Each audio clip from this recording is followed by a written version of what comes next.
is Don't Judge Me, the show about the law in real life. I'm Laura Temmie, and I'm joined by Joe Fawbush. Hello. Hi, and Andy Leonetti. Hi, Laura. Hi, Joe. Andy, what, are you sad that we're not doing another show of just you and me yelling at each other? This topic saddens me a little bit, but I expected you to make fun of us for covering kind of a nerdy legal topic, but I didn't think it would make you sad. That I didn't see. that sad might be a little unfair. That's true. So today we're talking about arguably the most important case in Supreme Court history. So I'm sorry, Andy, we're going to talk about Supreme Court opinion again, and it's a very old one. I don't know if you took a chance to try to read it, but I didn't. I remember reading it in law school, and I'm glad that Joe is the one who had to read it most recently because, it's a good one. Yeah, I don't recommend it for you listening at home. It's a fascinating case in a fascinating time in history, and it is an incredibly dull opinion.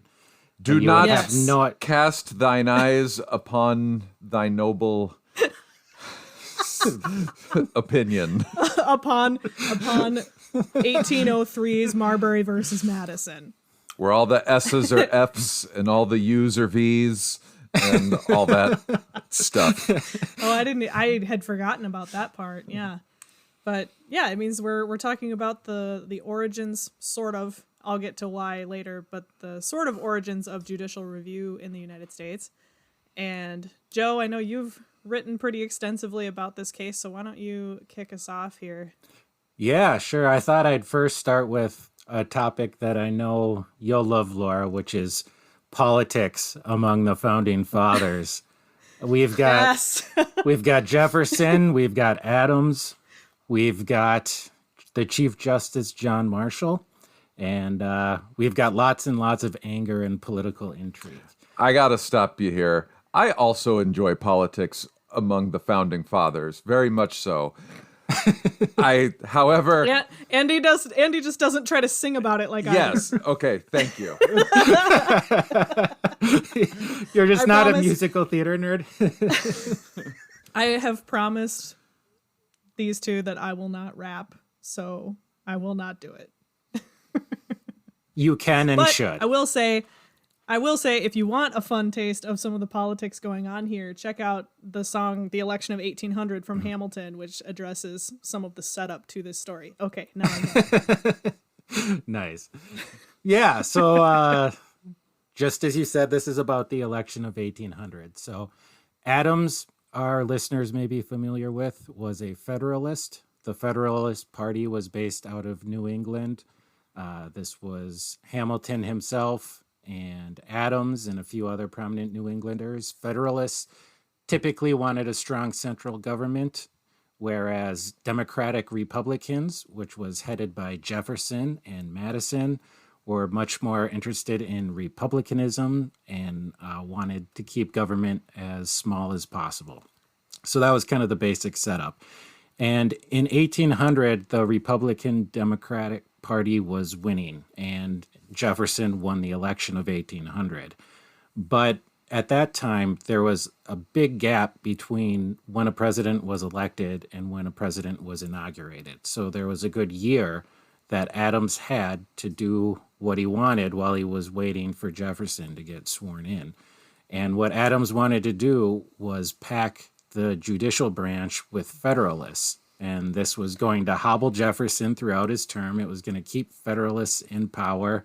And Jefferson did not like that. This has never been tried again. Yep. The more things change, the more they stay the same. This is unheard of. Yeah. So for anybody frustrated with our current political dysfunction, we have a long history of it. So Adams was able to appoint most judges that he wanted, including the Chief Justice, John Marshall, but he was not able to complete all of them. So there were a few outstanding appointments that people were waiting on, Federalists were waiting on receiving. So one of the Federalists waiting for his appointment was William Marbury. He was a financier, and he was going to be appointed Justice of the Peace for Washington, D.C. But he was not delivered his commission because Jefferson told his Secretary of State, James Madison, not to deliver it. So Marbury asked the U.S. Supreme Court to issue a writ of mandamus to force Madison to deliver the commission. Unrelated question here. I'm sorry. I have to ask. Was the original Secretary of State's job really that of a secretary?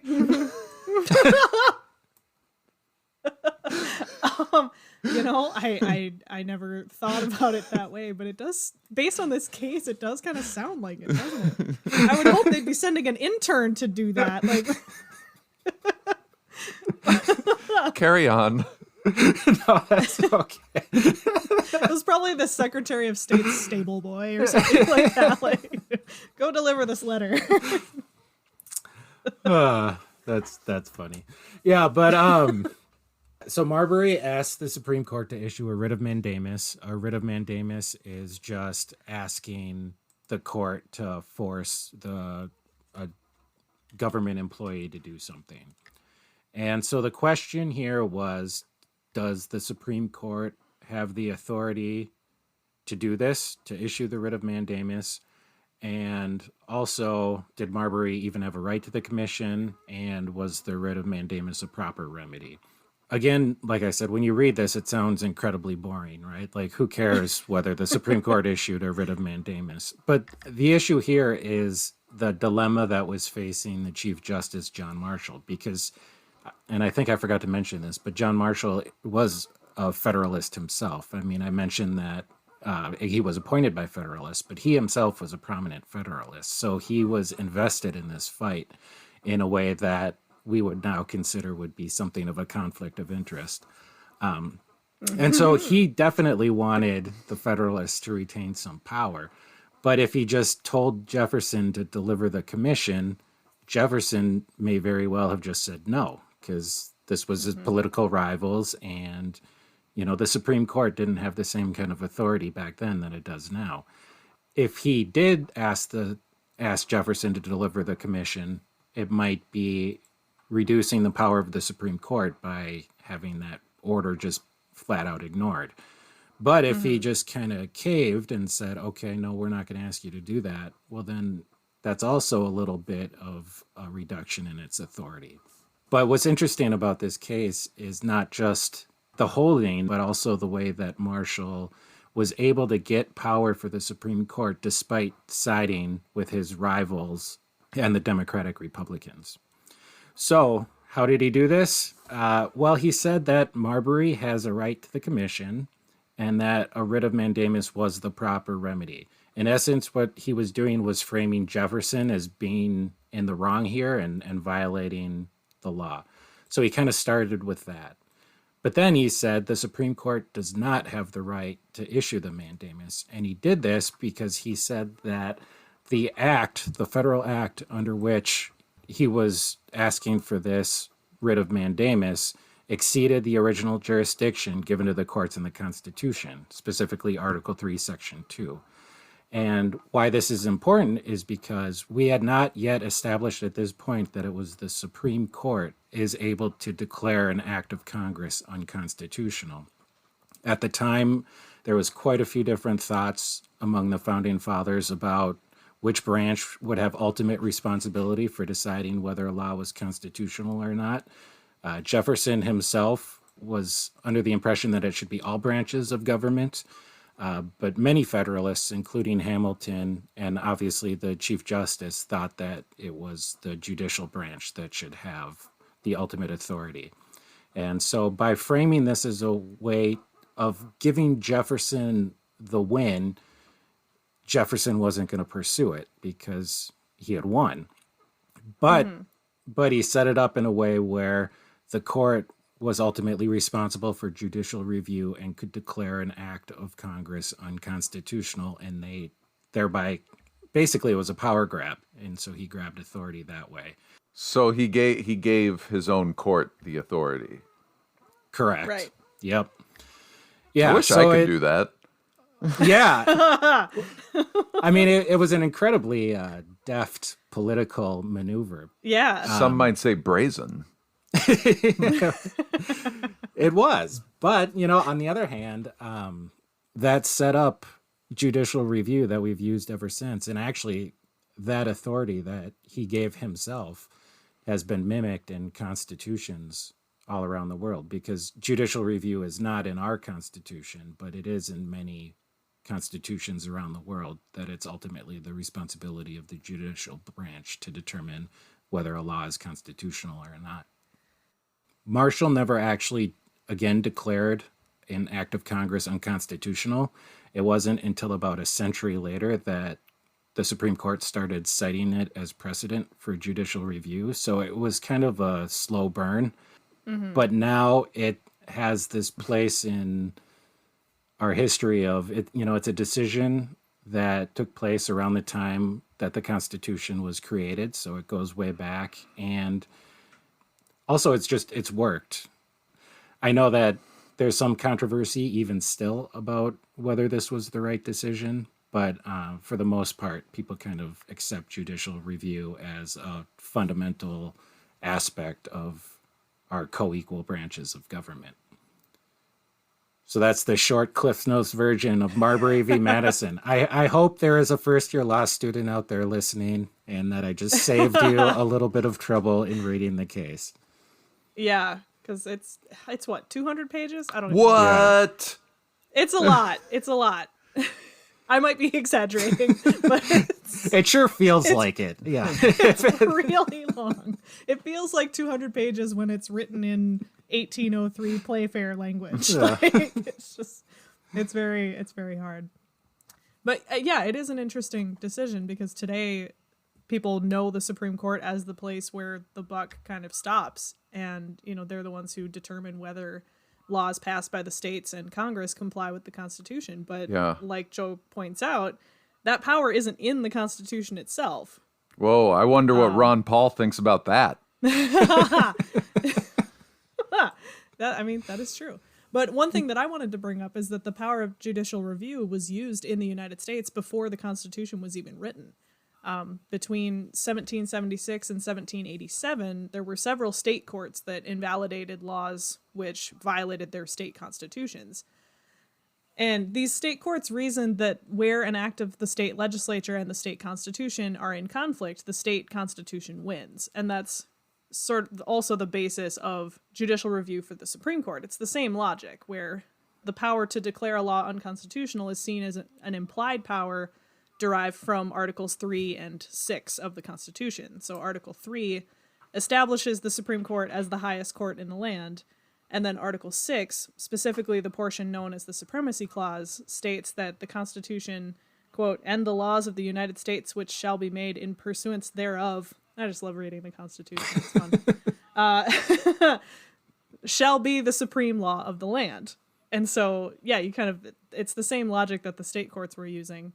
If you want to get real nerdy about it, you can read number 78 of the Federalist Papers by Alexander Hamilton, where he... Oh, sorry, I'm only on 71. Well, he wrote 51 of them, so, if you want to read all of his, it's going to take a while. The other guys wrote like 8.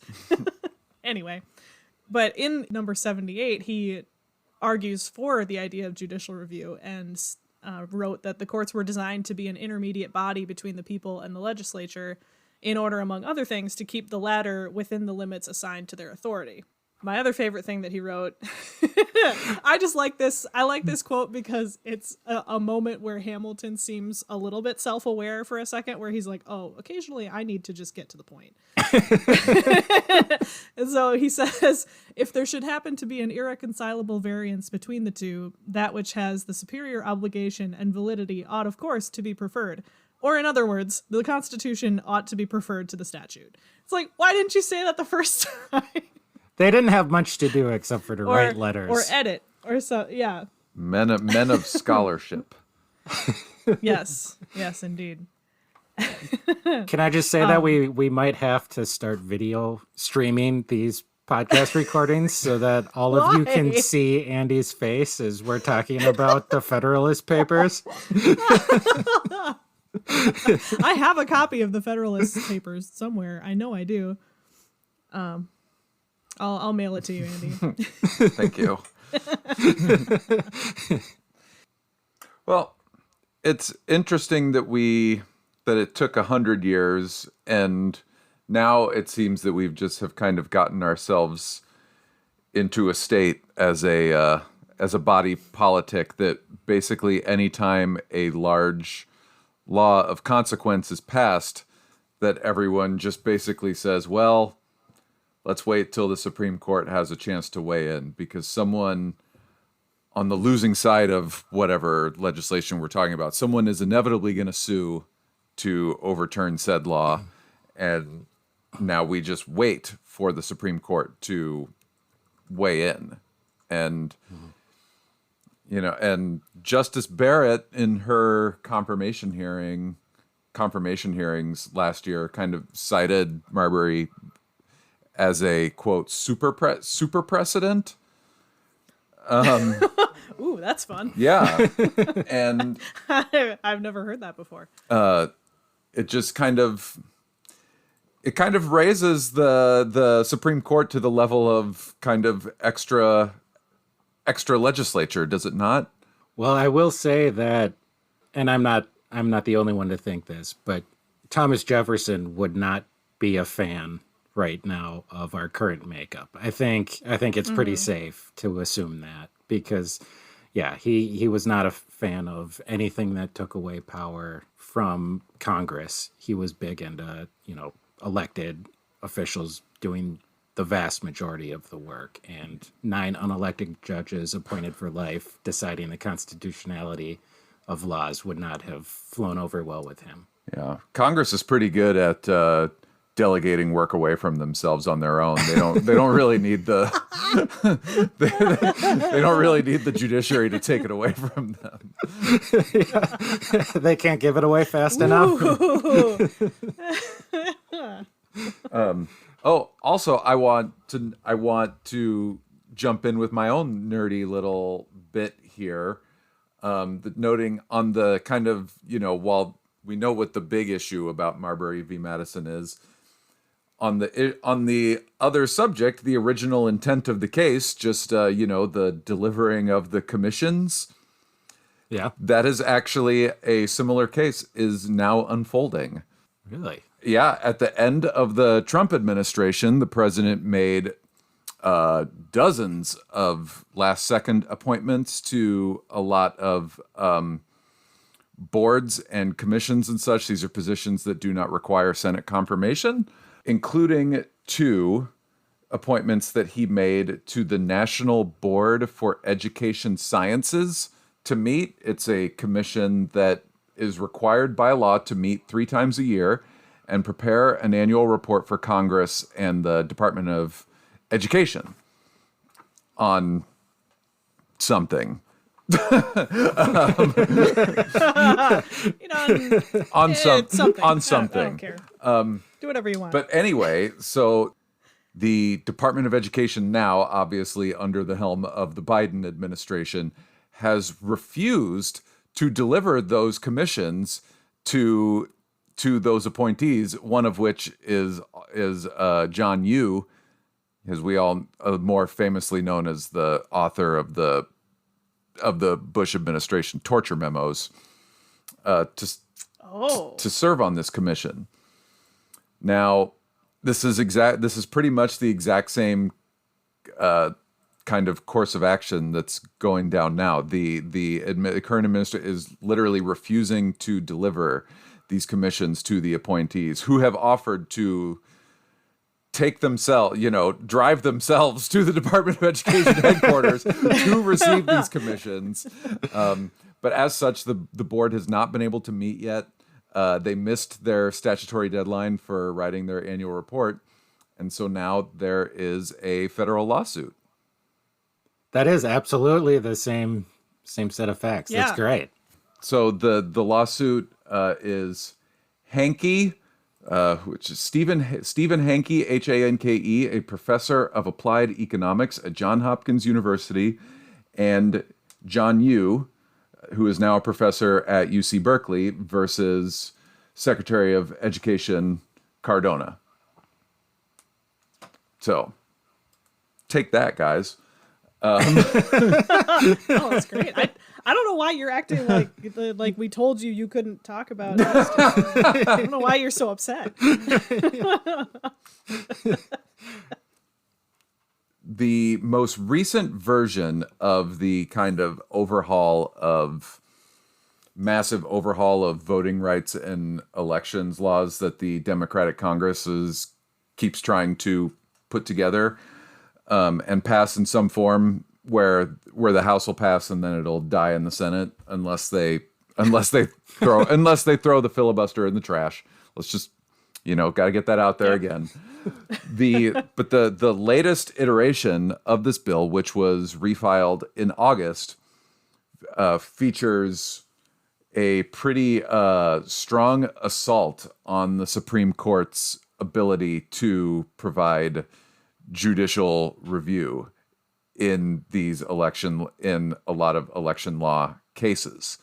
So you could probably just call it a message at this point, knowing that they don't have the votes in the Senate, but pretty clear where the thinking is starting to move on the Democratic side of the aisle. It would repeal the quote Purcell principle, which is kind of the theory that the Supreme Court uses essentially not to rock the boat on election rules changes close to an election, basically. It would forbid both the Supreme Court and federal appeals courts from citing proximity to an election as an excuse to reinstate a voting restriction. It would also bar the justices from considering, quote, a state's generalized interest in enforcing its enacted laws, end quote, when deciding whether to block or permit an election regulation. And it instead compels the court to, quote, give substantial weight to the public's interest in expanding access to the right to vote, end quote. It also bars the Supreme Court from setting aside a lower court decision expanding voting access unless it finds that burdens on the state, quote, substantially outweigh the public's interest in expanding access to the ballot. And they cannot set aside district court's factual findings unless they're, quote, clearly erroneous. And it must provide a written explanation laying out its reasoning. So also saying, suck it, shadow docket.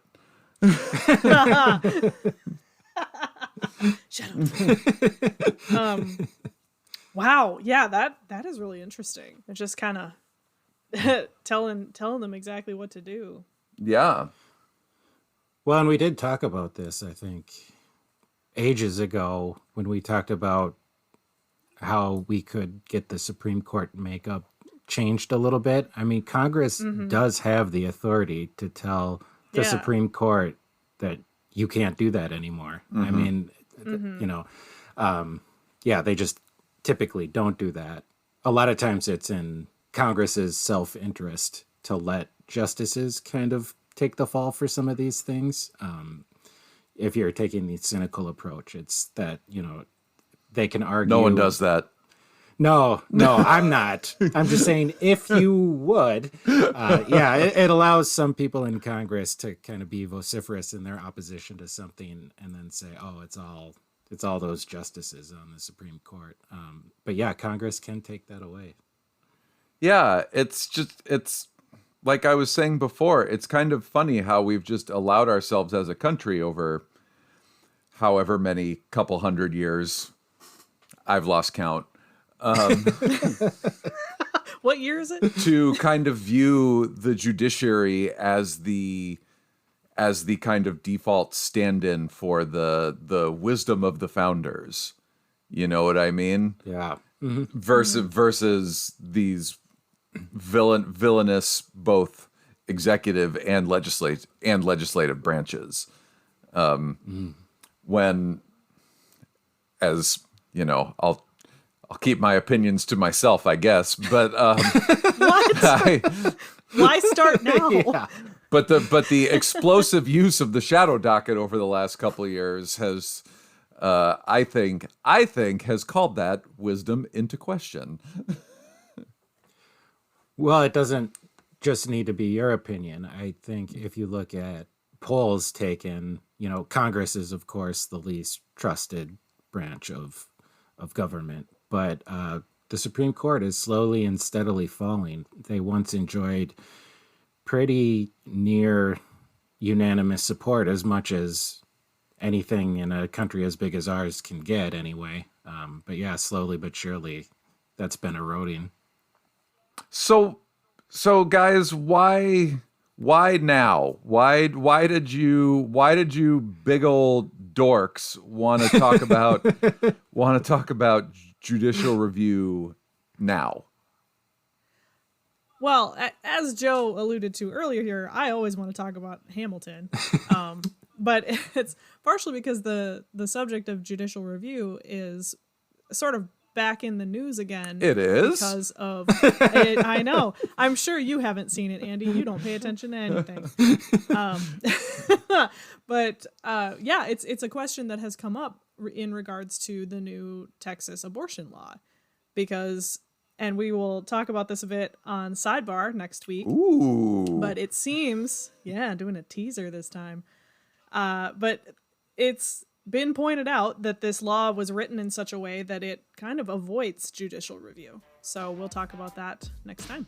To be continued. And that's all we have for today. Thank you so much for joining us on this episode of Find Laws, Don't Judge Me. Please subscribe to, rate, and review our show wherever you listen to podcasts. Check the show notes for related content. And if you'd like to contact us, send us an email at findlawpodcasts@thomsonreuters.com.